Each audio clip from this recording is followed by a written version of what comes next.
राज्यसभा में आज आम बजट 2020-21 पर चर्चा की शुरुआत हुई।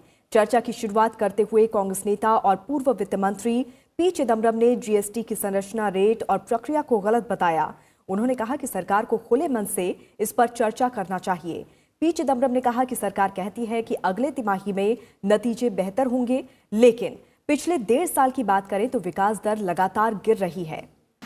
I listened to the Honorable Finance Minister very carefully on television when she read out her budget speech.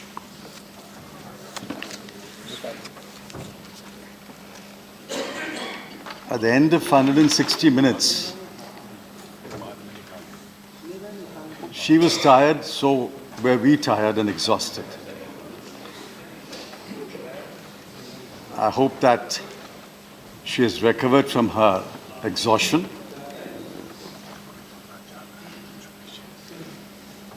The question that remains in my mind is, what was the Honorable Finance Minister trying to say? If you take 160 minutes to read a speech, and then a few pages of that speech are left unread, what is the narrative, what is the story that you're trying to say?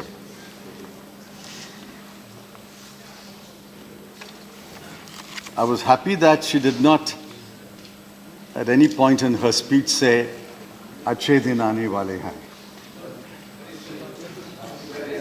It's good that they have forgotten that empty slogan.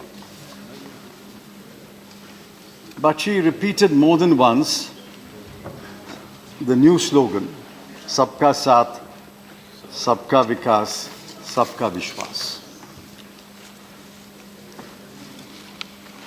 We'll know tomorrow whether the people accept that this slogan resonates with the people.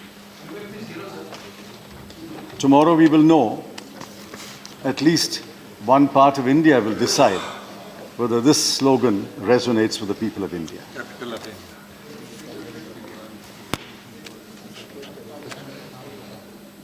I will come to the state of the economy presently.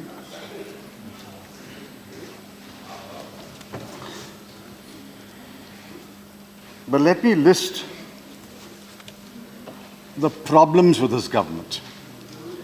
And I mean this sincerely and quite seriously. The first problem with this government is it refuses to admit its mistakes. I'm not denying that earlier governments also refused to admit their mistakes. But this government has a particular penchant for not admitting mistakes. Demonetization was a monumental blunder. The hurried implementation of a flawed GST, the design was wrong, the rates were wrong, the structure was wrong, the procedures were wrong, and the system was unprepared. That was another monumental blunder.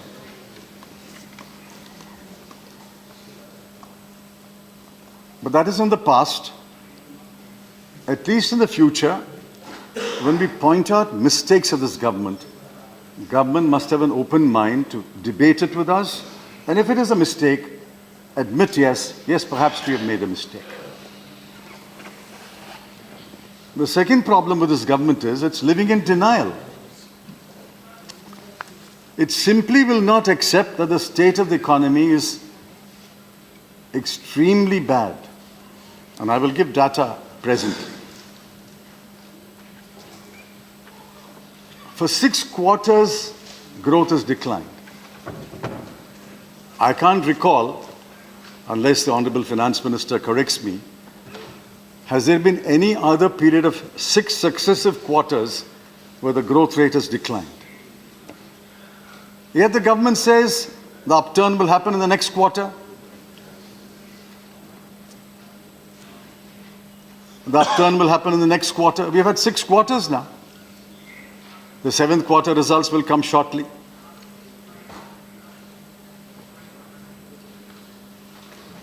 It's like the astrologer saying, your fortunes will turn when this planet moves from this house to that house.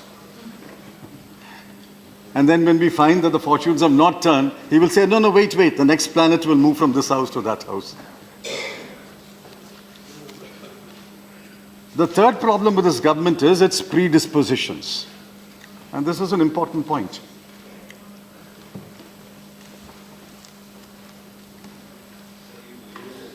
The government believes that the problems are cyclical and not structural.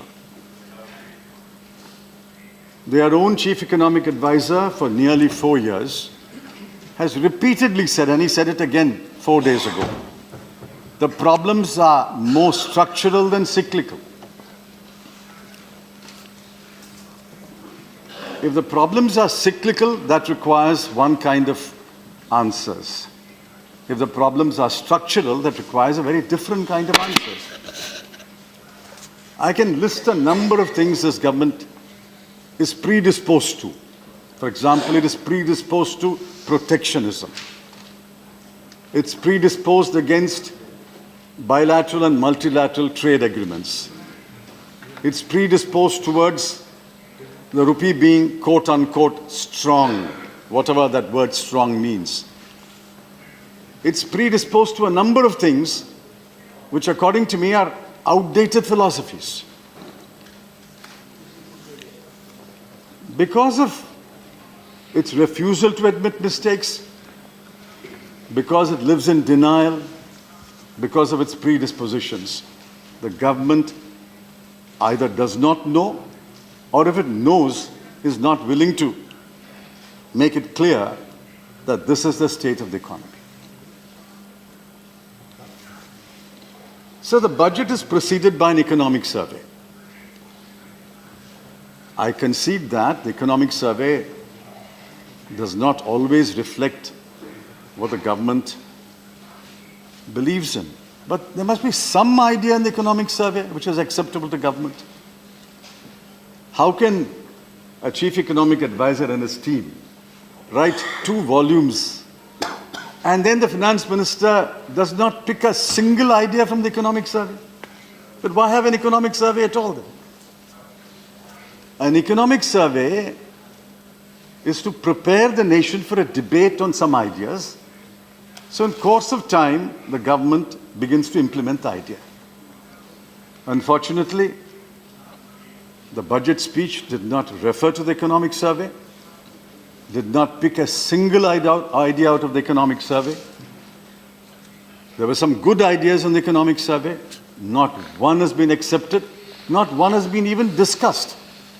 At least I would have been happy if the Honorable Finance Minister initiated a discussion on 1 or 2 ideas in the economic survey so that it can be implemented later this year or next year. So what is the state of the economy?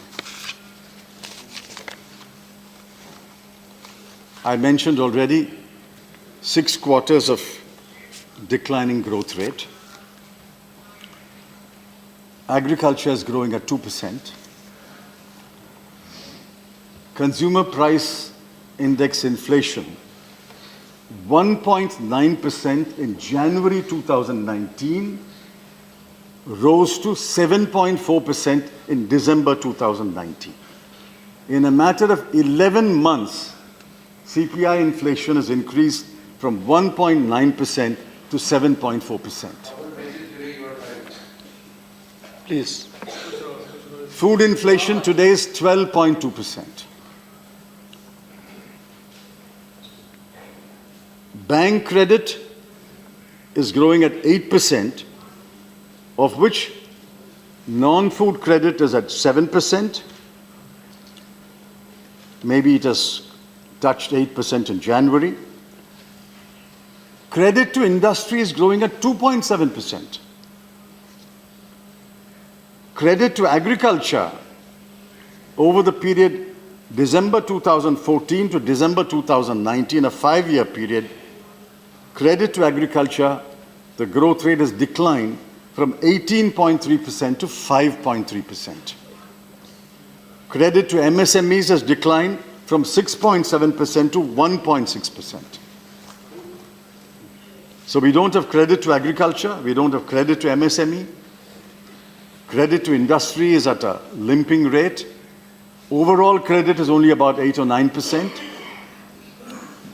The result is, it shows up in the quantifiable numbers. And I'll read to you quantifiable numbers. During the period April-November 1991, the period for which we have data, maybe the government has data for December, we don't have data for December yet. Just look at these numbers. Electricity is growing at 0.8%. Manufacturing is growing at 0.9%. Mining is negative 0.1%. Refinery is negative 1.1%. Natural gas is negative 3.1%. Coal is negative 5.3%. And crude oil is negative 5.9%. What is left out? If every major industry that keeps your economy a robust economy is either near zero or negative, electricity, manufacturing, mining, refinery, natural gas, coal, crude oil, and if overall IIP, index of industrial production, is 0.6, that gives you a good picture of the state of the economy. You don't require an MRI machine to study the state of the economy. It's visible to the naked eye.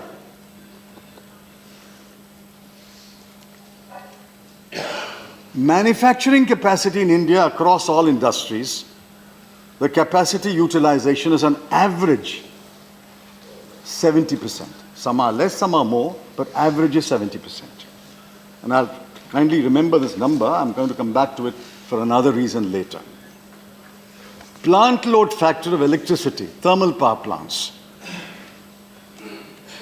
is 55%, which means 45% of your thermal capacity is idle. Not because they cannot produce electricity, but there's no consumption of electricity. Nobody wants electricity.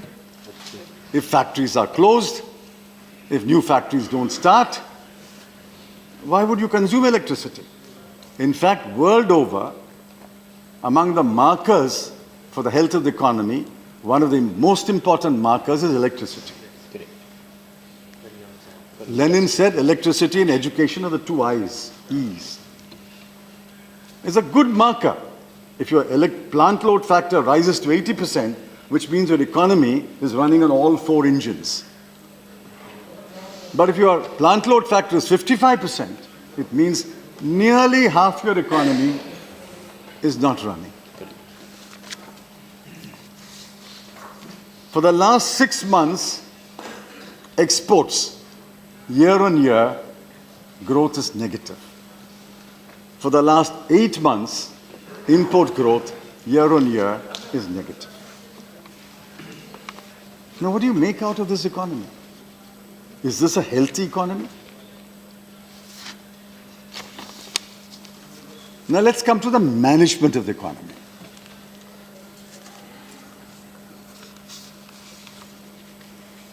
I mean, for the first couple of years after they came to power, they said these are legacy issues.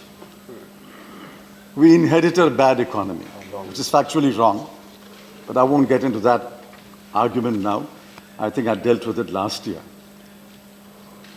You are in management for the last 6 years. How long can you blame the previous managers? Can the UPA turn around and blame Mr. Vajpayee's government? Can Mr. Vajpayee turn around and blame Mr. Narasimha Rao's government? How long can this go on? You are in management of the economy for the last 6 years. Please answer. People are asking questions of the current managers, not the past managers. Mismanagement. Now look at the management of the economy. There could be a bad situation, but you must know how to manage it.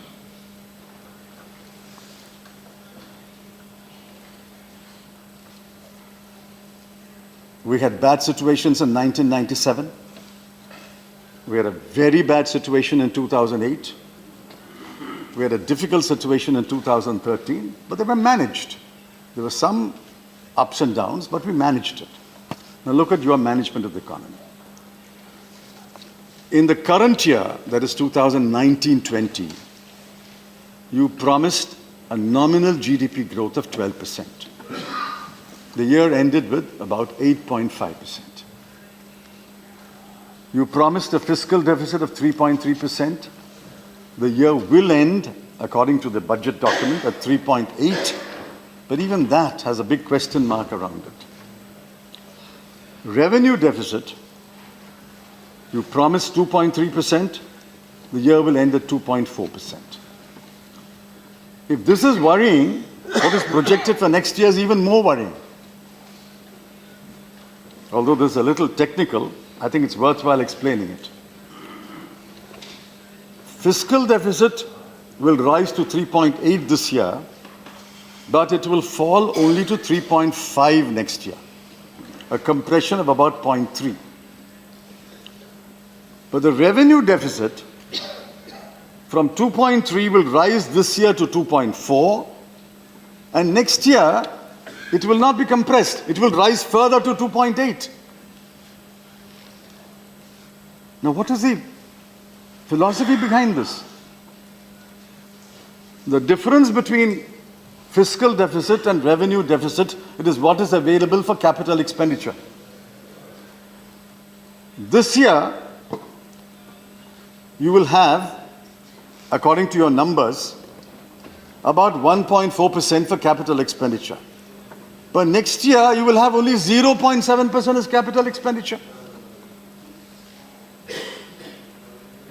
Assuming these numbers are correct, going forward, just as you compressed or plan to compress fiscal deficit, should you not compress revenue deficit also?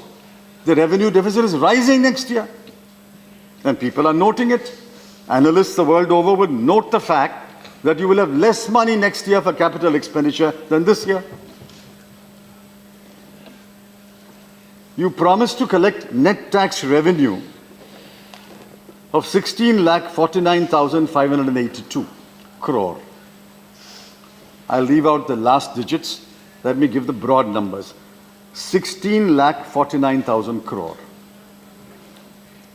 Up to December, you have only collected 9 lakh crore. And you ask us to believe that by the end of the year, you will collect 15 lakh crore.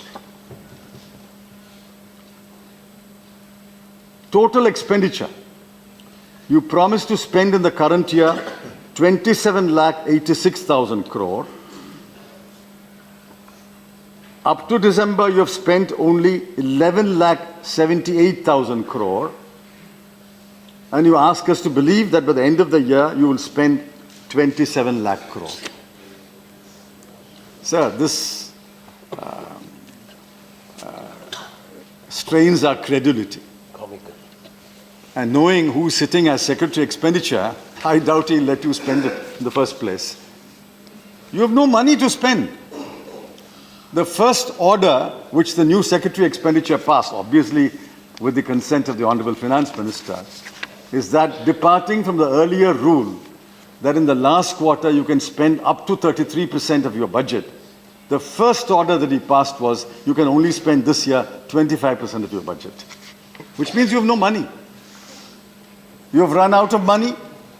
You have masked your situation by numbers. These numbers are not credible. What you have collected by December does not give us the confidence you will collect the remaining by March. What you have spent by December does not give me the confidence that you will spend it by March.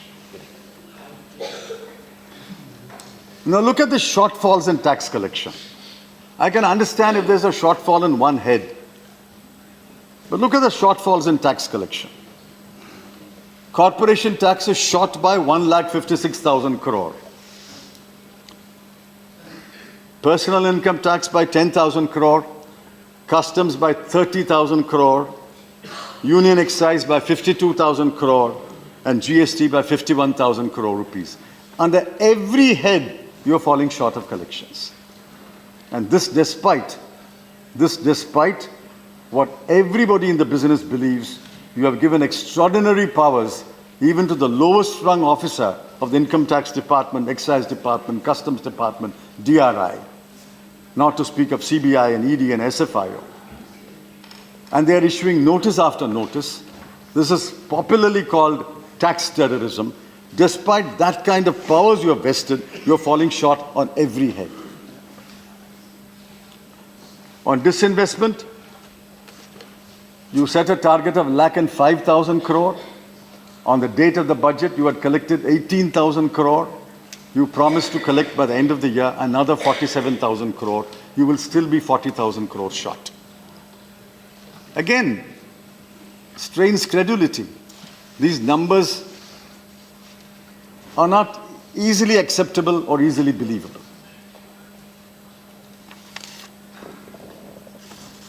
What is the real state of affairs? The real state of affairs is, the Honorable Finance Minister's speech did not refer to the state of the economy nor the management of the economy. It just assumed that everything was fine and we are going forward. The problem with this economy, the state of the economy, is it is a demand-constrained economy and it is an investment-starved economy. These are the two problems of this economy today. It is demand-constrained, it is investment-starved. Now, there are answers which can be suggested for a demand-constrained economy. There are answers which can be suggested for an investment-starved economy. But what is important is, why are you unwilling to share with the country the real state of the economy? So there are two reports, and both are extremely important for the people of India. There was a report in 2018 called the Periodic Labour Force Survey. It found that the unemployment rate was at a 45-year high at 6.1% at the end of 2017-18. Contrary to popular belief, urban unemployment is also bad. The 6.1% is made of 5.3% of rural unemployment and 7.8% of urban unemployment. In rural area, unemployment is really disguised employment. It's not really employment, it is disguised employment, which is why the numbers are a little depressed. But in urban areas, the number shows up as 7.8. Now you suppress the report. It was leaked out in one of the papers. You still refuse to release it. Now in one of the answers, one of the honorable ministers has said, yes, unemployment is 6.1%. Now why did you suppress this report? Because it was on the eve of elections and you did not want the people of India to know the true state of affairs as far as employment is concerned. There's an even more worrying report, and I want honorable members to pay attention to that. I beg you. Even more worrying report. The 75th round of the NSSO did a survey of consumer expenditure, and it has to be quarterly updated. The finding is, between 2011-12 and 2017-18, consumption fell by 3.7%, rural consumption fell by 8.8%, rural food consumption fell by 10%. 40% of our children are already undernourished, stunted and wasted. You know that data. Rural consumption has fallen by 10%. What did the ministry say? We cannot release this report because there is a high degree of divergence with administrative data. What is this administrative data? Who collects this administrative data? This administrative data is collected by your own officers, and when there's a scientific survey done by an organization like NSSO, which shows that consumption has fallen in this country, food consumption has fallen by 10%. You withhold that information by saying this is contrary to administrative data. Consumption surveys are critical to monitor poverty and inequality. It is done in every country of the world. And you refuse to disclose the findings of your consumption survey. Let me give you an example of an administrative data. What did you say? India is open defecation free. We have built millions of toilets. What is the report today? What does Mr. Ajit Tiwari, the Deputy Director of Swachh Bharat Mission Rural, say today? 4.5 lakh toilets in Madhya Pradesh have vanished. 540 crore rupees have gone down the drain. If 4.5 lakh toilets have vanished, where is your ODF? How does India become ODF? This is your administrative data. On the one hand, your secretary of the department says Swachh Bharat is a great success. We have declared India ODF, but your Swachh Bharat mission's Deputy Director Ajit Tiwari says today 4.5 lakh toilets are not there. What did they do? In one state. They took pictures of one toilet and uploaded it saying, I've built this here, I've built this here, I've built this here. In one state, I make bold to say, based on my observation when I travel, if you do it for all over the country, you will find this is 10 times more. We all know that these claims are wrong. Administrative data is based on what your officers collect and tell you what you want to hear. You are living in an echo chamber. You want to hear your own voice. When the NSSO does a survey, you suppress it. Now, what do we have today? We have falling consumption, rising unemployment. With rising unemployment and falling consumption, do you call this a state of economy? An acceptable state of the economy?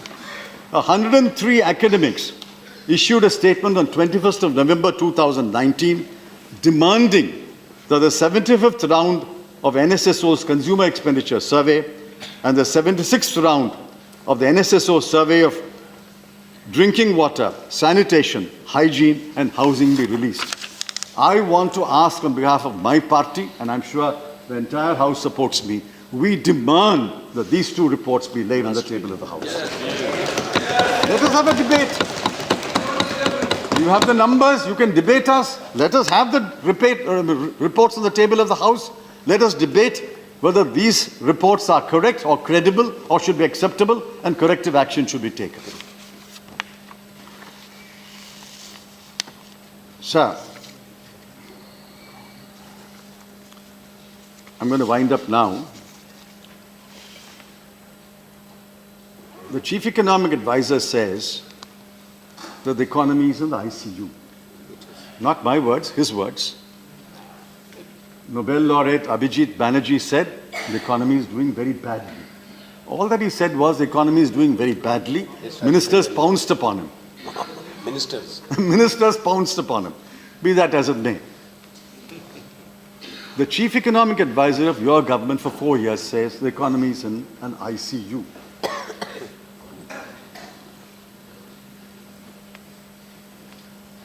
I disagree. I think the patient has to be wheeled into the ICU. Unfortunately, the patient is being kept out of the ICU, and incompetent doctors are now looking at the patient.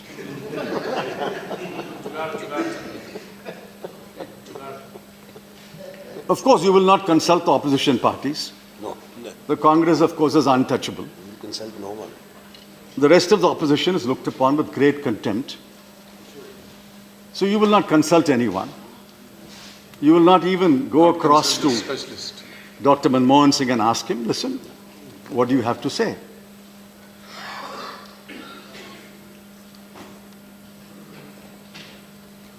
I think it's dangerous to have the patient outside the ICU. They are denial.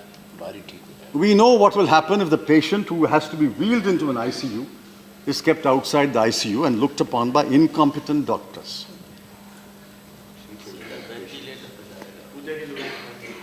Now, what is the purpose of standing around the patient and chanting, Sabka Saath, Sabka Vikas, Sabka Vishwas? The patient is not going to revive. The patient will revive only if competent doctors attend to the patient and administer medicine. Every competent doctor that you identified and you appointed has left the country. You made sure Dr. Raghuram Rajan left. You made sure Dr. Arvind Subramaniam left. You made sure Dr. Urjit Patel left. You made sure Dr. Arvind Panagaria could not stay on longer, although he's willing, and even now he's willing, I'm told. All right, you get rid of these doctors. Who are your doctors? Who are your doctors, I want to know. Quacks. Don't you need competent doctors to treat this patient who's in the ICU today? Sir, Please prepare. there are obvious solutions. There are obvious solutions which escape the government. I'm winding up in a couple of minutes. There are obvious solutions which escape the government. The obvious solution is to revive demand, aggregate demand. The other obvious solution is to incentivize investment. I found nothing in the budget, with great respect I say, I found nothing in the budget which would revive demand. The way to revive demand is to put money in the hands of the masses, not put money in the hands of the classes. Correct. That is what you did last year. Last year, 30-minute party ने दिया था. Your party has given 30 minutes, sir. I am reminding him. I understand, I'm winding up. I'm winding up. We will adjust, we'll reapportion. No, please don't interrupt. please don't No, just a Take moment. him time. You send I'm writing. winding up. reapportion. Just a moment. I'm winding up. No, you don't. No time. No, don't wind up. We have to put money in the hands of the masses. Last year, you held a gun to the Reserve Bank governor and asked him to declare a special dividend. And he declared a special dividend of about 1,60,000 crore. What did you do with the money? You should have put bulk of that money in the hands of the masses. Instead of that, you put the money in the hands of 200 corporates by giving them a corporate tax rate cut. And we warned you, this will not translate to investment. And that's what exactly happened. It did not translate to investment. The second thing is to revive investment. Today, the CII has come out with a statement. In fact, I'm glad that they're all finding their voice after 5.5 years. You have criminalized most laws, and you have given extraordinary powers to the officers. They've come up with a list of 37 laws which have to be decriminalized. Everything in this country is criminal. Now they're talking charter. Now you talk about a charter of rights of taxpayers. Let me appeal to the Honorable Finance Minister. We don't want a charter. Just take away these extraordinary powers given to these guys. The carte blanche given to them. Take that away, that is good enough. We don't want a charter for taxpayers. Absolutely. Today, there is no money in the hands of the people, and there is no incentive for anyone to invest. On the contrary, there is fear and uncertainty pervading all over the country, and under this fear and this uncertainty, nobody will invest in India. Finally, sir, you talked about a caring government. I'll tell you how much this government cares. I'll give you a list of heads under which you spent less than the budget in the current year. On food, you promised to spend 1,84,000 crore. You will spend only 1,08,000 crore on the food subsidy. We want the finance minister to explain what happened to the remaining 76,000 crore. On agriculture, you promised to spend 1,51,000 crore. You spent only 1,20,000 crore. What happened to the remaining 31,000 crore? PM Kisan, 75,000 crore. You will spend only 54,000 crore. Pradhan Mantri Gram Sadak Yojana, 19,000 crore. You will spend only 14,000 crore. Midday meal scheme. Yes. Is there anything more important than the MMS? 11,000 crore, you will spend only 9,900. Are the children saying we don't want a midday meal? ICDS, 27,000 crore, you will spend only 25,000 crore. On skill development, you talk about jobs being created. You promise to spend 7,260 crore, you will spend only 5,749 crore. On Ayushman Bharat, a favorite of the government, you promise to spend 6,556 crore, you will spend only 3,384. Yes. And on ICDS, which goes along with midday meal, 27,585 crore, you will spend only 25,000 crore. On each of these critical programs, food subsidy, agriculture, PM Kisan, Gram Sadak Yojana, midday meal scheme, ICDS, skill development, you're not spending the money that you promised to spend. And next year you're allocating money. Why should I believe that you will spend the money, or you will have the money in the first place? And if you have the money, you will spend the money? Let's talk about the revolutions. You call green, blue and white. On green revolution, you promised to spend 12,561 crore. You will spend only 9,965. On white revolution, you promised to spend 2,240. You will spend only 1,799. On the blue revolution, you promised to spend 560. You will spend 455. Is this the attention that you're paying to agriculture, which is growing at 2%, which is the mainstay for 60% of our people? For next year, allocations are insufficient under critical heads.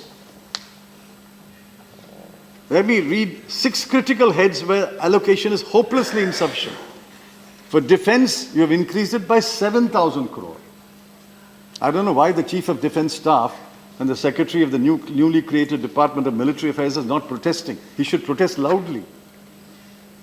Fertilizer, you have reduced it by 8,500 crore. On rural development, you have increased it by 1,400 crore. On Maganrega, you have reduced it by 10,000 crore. Yes, they have reduced. On railway, your budgetary support goes up by 2,200 crore. On the modernization of police forces, you have cut it by 1,000 crore. Now, what is your philosophy? If these are critical areas which require money, you don't have the money, you don't provide the money, and what you provide, you don't spend. The last point, sir, the states are also being cheated. We are the house of the states, council of the states. The states are being cheated. In the beginning of the current year, you promised to transfer to the states 8,09,133 crore budget estimate.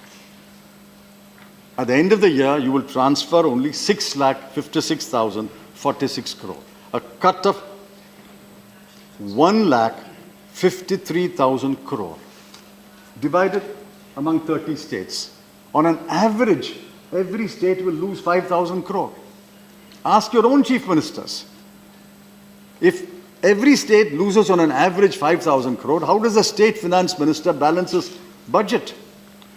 And for next year, you promised to give 784 lakh crore. I don't believe your numbers. So net result today is, we have an economy which is perilously close to collapse. It has to be attended to by very competent doctors. They slide into recession. In the last few years, we have found that the doctors are not so competent. They are living in denial, and they are ignoring the 2 big elephants in the room. One is rising unemployment, and the second is falling consumption. If unemployment rises and consumption falls, India is becoming poorer, Indians are becoming poorer, not richer. So on the 2nd of November 2013, a very distinguished political leader said this, and I quote, "Economy is in trouble. Youth want jobs. Devote more time to economics, not petty politics. Please focus on the job at hand." Very wise advice. Economy is in trouble. Youth want jobs. Devote more time to economics, not petty politics. please focus on the job at hand.